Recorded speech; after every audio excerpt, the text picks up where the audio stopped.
Xoş gördük, hörmətli izləyicilər. Son vaxtlar mən Rövşən Aslanlı olaraq rənglərdən, çakralardan, biyoenerjiden danışıram ki, insanların bir balaca düşüncələrini yeni sözlərlə, yeni materiallarla motivasiya edək.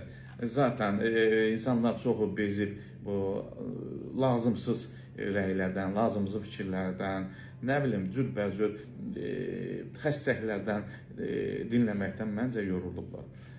Mən keçən dəfə qırmızı rəngin insan orqanizmasında enerji olaraq rolundan danışdım. Bu dəfə isə qəhvəyi rəngdən danışacağım.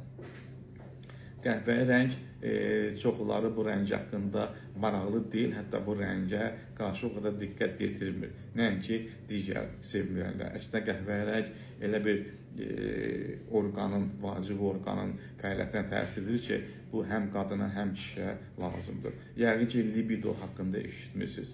Cinsi həvəssizlik, libidonun düşməsi, ümumiyyətlə sevgi hissinin zəif olması, yaşam enerjisinin aşağı düşməsi və bu qəhvəyi rəng sırf həmin insanlara bu enerjini verəcək rəngdir. Yerləşdiyi nöqtə, yəni ki, bu sakral çakra nöqtəsi adlanır.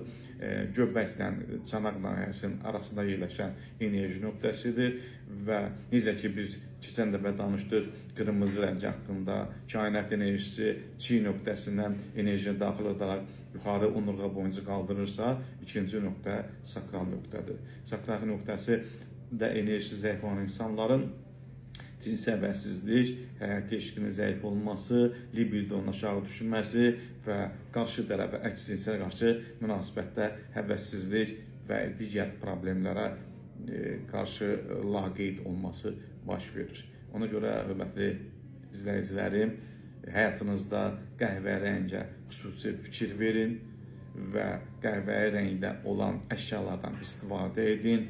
Xüsusilə də geyim əşyalarının bunu istifadə edəndə həmin sizin və sizin əks tərəfinizin sizə olan istək sevgisi dəyişəcəkdir. Təbii ki, bu rəngdə qidalar da qəbul etsəniz, ədvalar da qəbul etsəniz, çərəzlər də qəbul etsəniz, işiniz çox gözəl olacaq.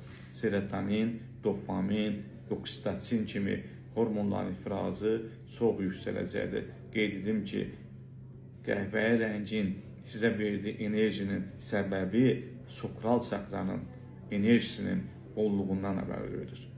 Çünki sakral çakranın yerləşdiyi nahiyyə də insanın bağırsaq sisteminin yerləşdiyi nahiyədədir. Həmin bağırsaq sistemimizə də yaxşı baxarıqsa, onda bizim sakral çakramızın işi fəaliyyəti yaxşı olar və orada serotonin hormonunun ifrazı yüksələr və ən vacibi isə bilirsiniz ki, bağırsaq ən böyük immun orqanıdır. Çalışın, immun sisteminizi gücləndirin, bağırsaqlarınızı qoruyun.